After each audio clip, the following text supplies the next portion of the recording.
Hey everyone, welcome back to my YouTube channel. This is Delvin Keysbury, and in today's video, we will now talk about the methodology.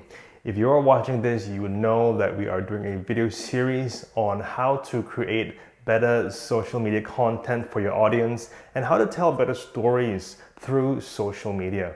Before I jump into methodology, let me quickly go through what we've covered so far. I'll just write it up the top here so you can follow along and so that it's fresh in your minds. So we have covered mindsets, and now we will go into methodology.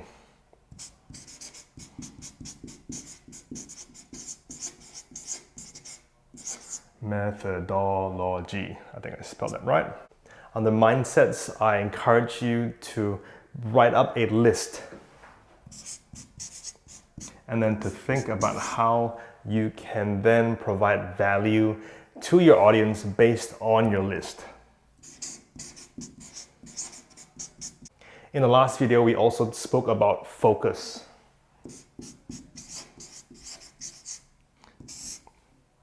If you haven't yet watched my previous videos, I encourage you to watch those first, because what I've done over the last few videos is that I've been building video upon video. So if you're jumping straight into this video right here without actually practicing and putting into action the ones before, you might seem a little bit lost. So I want to encourage you to, if you haven't yet done so, check out my first few videos where I spoke about all these different elements: mindsets, having a list, thinking about value, and also focus.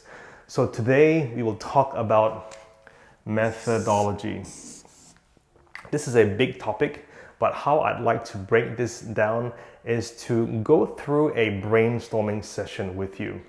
Okay, because if you're thinking about and if you're keen to create more content, more meaningful content for your audience, if you're thinking about how do I use social media better, how do I tell social media in a more effective way, then we need to have a bit of a brainstorming session. Okay, the idea here and the point with the brainstorming session is that a lot of thought goes into planning, preparing, and structuring the narrative that you're trying to build. Okay, so we will be going through a brainstorming session. In the world of brainstorming, there are three key principles. I'm going to write them down very quickly. The first one is to defer judgment. Number two is to go for quantity. I'll just write down quantity. And the third one is, well, to have fun and to have wild ideas. So I'll write down the bottom here, fun/wild. Let me quickly talk you through these three principles. The first one is to defer judgment. What we find with the brainstorming session is if you start without prejudging your ideas, it's gonna help you generate a lot more ideas. Because what's gonna happen if you're already starting from a place of, yeah, that won't work. Yeah, that's a dumb idea. Yeah, but why did I think of that first? I want to encourage you to, first of all, to defer judgment. That way you can let the ideas flow, you can think about crazy ideas, and this naturally ties into the next part, which is to go for quantity. And the idea with quantity is sometimes when we're brainstorming, we're usually tempted to just think about the best idea first. But I want to encourage you and challenge you to think about going for quantity first, meaning don't spend too much time trying to focus on the best idea, but when you're starting out with brainstorming, write down as many ideas as possible to begin with. So the idea here is to go for quantity, not quality. The quality part will come later on, but in the initial stages, focus on quantity.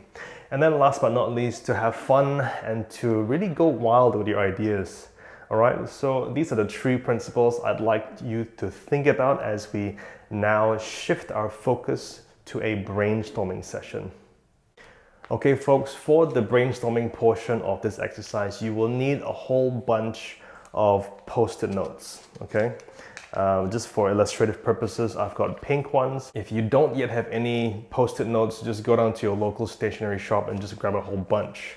The next thing you will need before we start the brainstorming session is to recap and review your list, your values, and also to zoom in and to focus on the challenge and the problem that you are trying to solve for your audience. For the sake of this brainstorming activity, let's assume that the audience that I'm trying to reach and serve are fresh graduates, okay?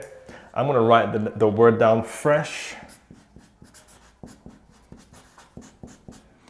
grads.